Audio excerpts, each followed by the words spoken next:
Hey everyone, in this video we're going to continue talking about the notion of rights. So where we left off, talking about the Declaration of Independence. The document says, all men are created equal and are endowed by the Creator with certain unalienable rights. Among these are life, liberty, and the pursuit of happiness.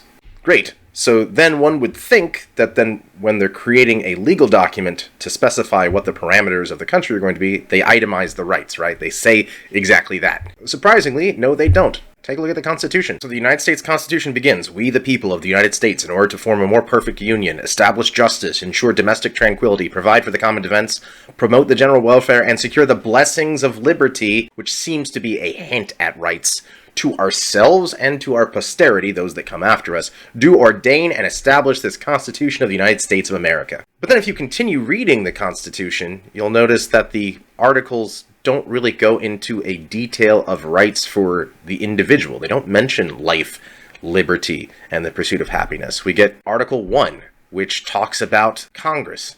Article 2 talks about the executive branch and the presidency. Article 3 talks about the judicial branch and the Supreme Court. Article 4 talks about states and the rights of states. Article 5 talks about amending the Constitution. Article 6 identifies the United States Constitution as the supreme law of the land. And Article 7 talks about how to ratify the Constitution in the first place. Done. But notice that the Constitution didn't exemplify anything that was earlier in the Declaration of Independence, at least explicitly. It didn't mention anything about life, liberty, or the pursuit of happiness, or even rights, period, when it comes to individuals. Now, the Constitution was drafted in 1787 and ratified in 1788. Meanwhile, what happens in the following year, in 1789, in Europe, is the French Revolution begins. And the French Revolution, though being in France and not in England or Great Britain or one of the British colonies, nevertheless looks at the stuff that happened with King Charles I in the 17th century, as well as what the Americans just did by divorcing themselves from the British, as an influence.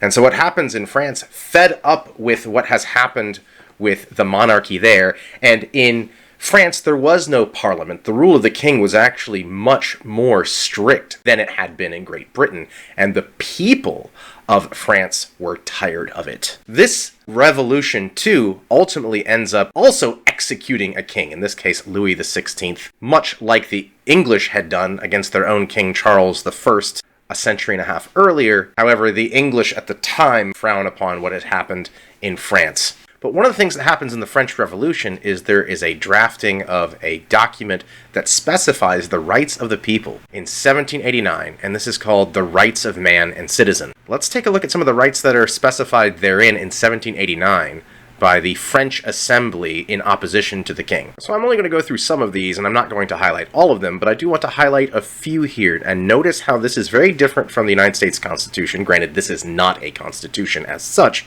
but it is specifying the rights of individuals. Article 1, men are born and remain free and equal in rights. Social distinctions can be based only upon public utility. The aim of every political association is the preservation and the natural and imprescriptible rights of man. These rights are liberty, property, security, and resistance to oppression.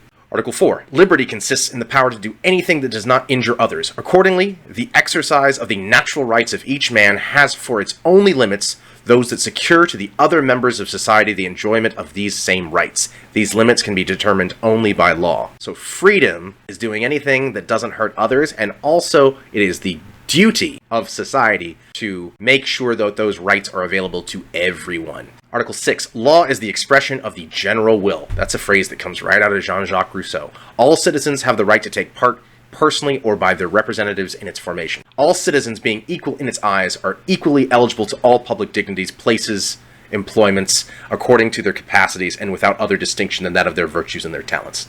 All citizens have equal access to everything when it comes to the ruling of society, together as a general will. There is no king. Everybody's equal. Articles 7, 8, and 9 here are all about how we deal with opposition and crime. No one can be accused except according to law and the forms that are prescribed. The law ought to only establish penalties that are strictly and obviously necessary, and every man being presumed innocent until he's been pronounced guilty. These are the rights everyone possesses.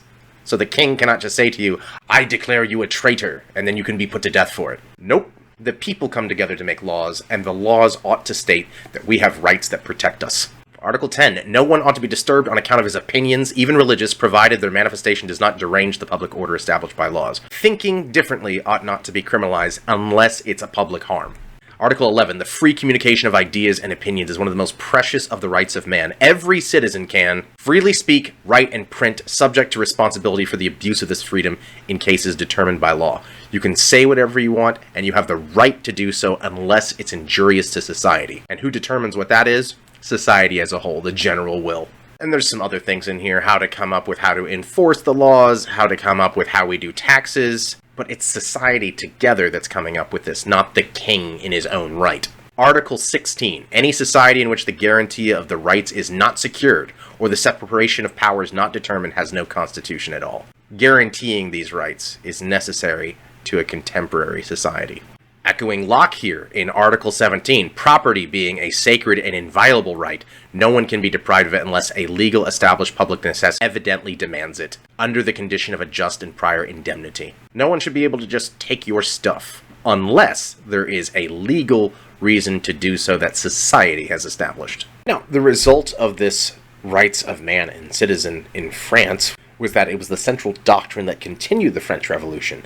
And also in 1789 in Haiti, the Haitian Revolution, commandeered by François-Dominique Toussaint Louverture, also wanted to exemplify the rights dictated in the rights of man and citizen in Haiti to the enslaved population. And so there's a Haitian Revolution that is a revolution in Haiti wherein slaves got together and said, we deserve these rights too, and they accomplished that. And the Haitian Revolution is often ignored because it's not the Europeans coming to revolutionary principles, but to slaves coming to the realization that we deserve these rights too. And so if you don't know much about the Haitian Revolution, I encourage you to look it up.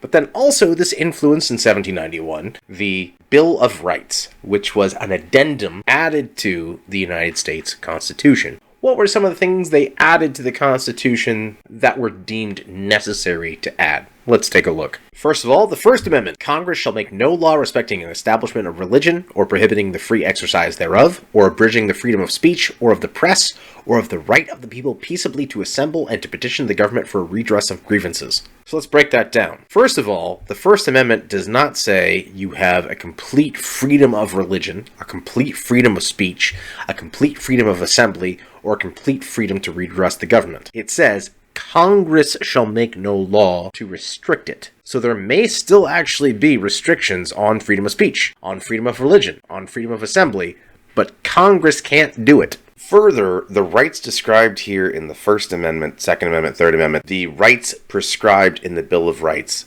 are not negative or natural rights, but are what are called positive rights. So for our purposes, that concludes the talk on rights. In the next video, I spent a little bit of time talking about ethical egoism.